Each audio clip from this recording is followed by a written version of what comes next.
क्या कह रहे हो मेरे साथ? हाँ हाँ लिखो लिखो जी जी। जी मेरा आका नहीं मना जी। तेरा केड़ा आखा ने मना जगोर?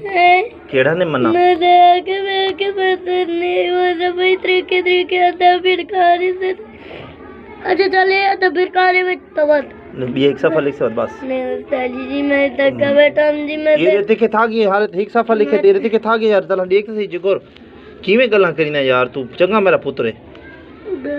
दो सफे लिख से तो जान छुट वैसी बे। हां वाह उस्ताद जी पिल एक दाना की ते नहीं अगे त्रा लिख दरा नंडे हाड़ च एक उर्दू दा एक इंग्लिश दा ते एक रियाजी दा ठीक है जगोर? ये उर्दू है क्या इंग्लिश? ये रियाजी है।